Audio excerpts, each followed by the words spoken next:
সোনারঘাটে এই 4 দিনে কাজ চলতেছে, প্রায় 70 লাখ টাকার রাস্তার কাজ চলতেছে এবং 4 দিনের মধ্যে কাজ কমপ্লিট করতে হবে। গতকালকে আমি দেখলাম যে অলরেডি গিলানি দেখলাম একটা রাস্তার কাজ শেষ করে বালুটালো ফালায় উদ্বোধন করা হয়েছে। ভিডিওটা আমি শেয়ার করছি এবং সব জায়গায় আমার কথা হচ্ছে যে এই সরকার বা আগের সরকার কী পরিমাণ টাকা আমাদেরকে দেয় এটা আপনাদের সামনে নিয়ে আসবো, আর ঠিক মতো কন্ট্রোল করতে পারলে কতটুকু করা যায় এটা আপনাদেরকে দেখাইতে চাই।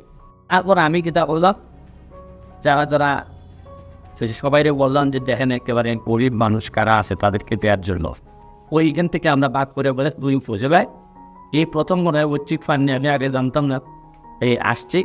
আপনারা কথার বাড়াবো না, যেহেতু ঈদের সময় বিশেষ এই অল্প টাকাতে যতটুকু পারেন আমরা এই প্রশাসন সহ সোনারঘাটের ইউনো মহোদয়, প্রজেক্ট ইমপ্লিমেন্টেশন অফিসার সহ এখানে আমরা যারা আছেন, আমাদের সিএনজি সমিতির কাদের সরকার ভাই আছেন, এখানে যারাই আছেন সবাই আমরা খুব চেষ্টা করে যাচ্ছি সোনারঘাট এবং মাধবপুরকে একটা আলাদা, একেবারে সারা বাংলাদেশে যেন আলাদাভাবে চেনা যায় একটা কনস্টিটিউয়েন্সি, এরকমভাবে সাজানোর চেষ্টা করতেছি। আপনারা জানেন যে অলরেডি এই আল গাছের চারা আমরা সারা সোনারঘাট মাধবপুরে প্রায় টার্গেট 2 লাখ। এই আমের চারাগুলা এমনই বৈশিষ্ট্য যে 1 বছরের মধ্যে আম ধরবে।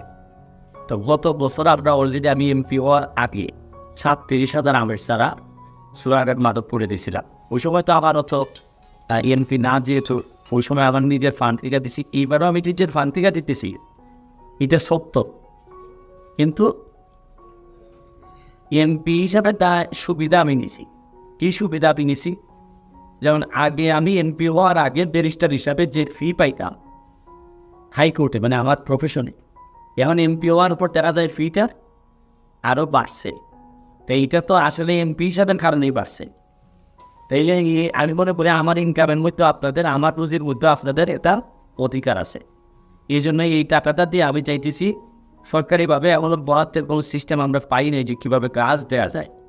আমরা আসলে অনেক ক্ষেত্রে দুর্ভাবে এই কারণে, যেমন ময়লা পরিষ্কার করার জন্য আমরা পুরা নদী পরিষ্কারের জন্য কিন্তু ওইভাবে ফান্ড আমাদের নাই, গাছ লাগানোর জন্য ফান্ড নাই, মানে পরিবেশ যেটাতে আমরা বাঁচবো এইটার জন্য আমাদের ফান্ড কম। তবে আমি চেষ্টা করতেছি এমপি হিসাবে জমানতি শেখ হাসিনার কাছে আমি গত পরশুদিন আমাদের পরিবেশ মন্ত্রী যিনি সাবের হোসেন চৌধুরী, ওনার সাথে কথা বলছি।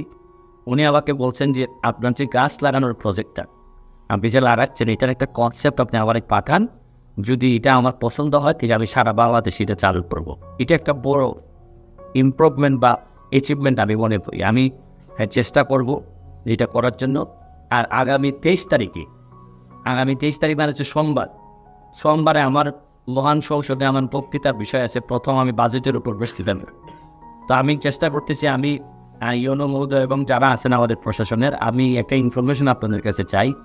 এইটা হচ্ছে গিয়ে যে আমি এমপি হওয়ার পর এই পর্যন্ত বিভিন্ন ডিপার্টমেন্ট থেকে আমার বরাবরে কি বরাদ্দ আসছে, তাইলে আমি মহান সংসদে এই হিসাবটা দিতে পারবো যে আমি এমপি হওয়ার পর আপনারা সরকার থেকে আমাকে এই টাকা মানে বরাদ্দ দিচ্ছেন, এইগুলো আমি বন্টন করছি। এটা যদি আমাদের দেন তাহলে সারা বাংলাদেশে আমি একটা জিনিস পরিষ্কার করতে চাই যে একজন এমপি কয় টাকা পায় এবং এই টাকাটা কীভাবে মানুষকে দেয়। এটা আমার জন্য আপনারা দোয়া করবেন।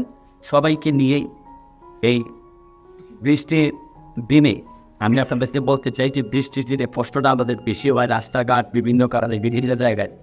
আপনারা শুনে আরও আশ্চর্য হবেন, সোনারঘাটে এই 4 দিনে কাজ চলতেছে, প্রায় 70 লাখ টাকার রাস্তার কাজ চলতেছে এবং 4 দিনের মধ্যে কাজ কমপ্লিট করতে হবে। গতকালকে আমি দেখলাম যে অলরেডি গিলানি দেখলাম একটা রাস্তার কাজ শেষ করে বালুটালো ফালায় উদ্বোধন করা হয়েছে। ভিডিওটা আমি শেয়ার করছি এবং সব জায়গায় আমার কথা হচ্ছে যে এই সরকার বা আগের সরকার কী পরিমাণ টাকা আমাদেরকে দেয় এটা আপনাদের সামনে নিয়ে আসবো, আর ঠিক মতো কন্ট্রোল করতে পারলে কতটুকু করা যায় এটা আপনাদেরকে দেখাইতে চাই। আমি একটা বিষয় হচ্ছে কি, আমার অনেকের জমি আছে কিন্তু ঘর নেই, ঘর বানাইতে পারতেছে না। এইটার জন্য একটা প্রজেক্ট আনা যায় কিনা এটা আমি মহান সংসদে তুলে ধরবো, যাতে মাননীয় প্রধানমন্ত্রী যদি নজরে আনতে পারি, বলা যায় না এইটার একটা প্রজেক্ট আমরা করতে পারবো বলে আমার একটা বিশ্বাস।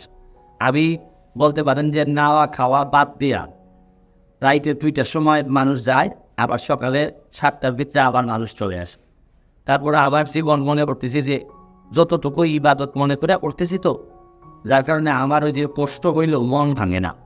আমার কাছে মনে হয় যে এখন একটু কষ্ট হইতেছে, কিন্তু ইবাদত তো হইতেছে, ইবাদত মনে করে করতেছি, যার কারণে আমার শরীরের উপরও প্রভাব পড়ে না। আর আপনারা যারা আইসেন সবাই আপাতত এই 2টা করে আমাদের আমের চারাও দেওয়ার ব্যবস্থা করো, যারা এখানে আসছেন আর কি।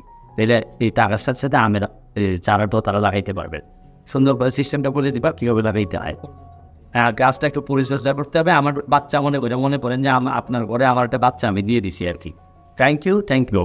এমপি ব্যারিস্টার সুমনের সকল আপডেট নিউজ সবার আগে দেখতে ব্যারিস্টার মিডিয়া চ্যানেলটি সাবস্ক্রাইব করে আমাদের সাথে থাকুন। ধন্যবাদ।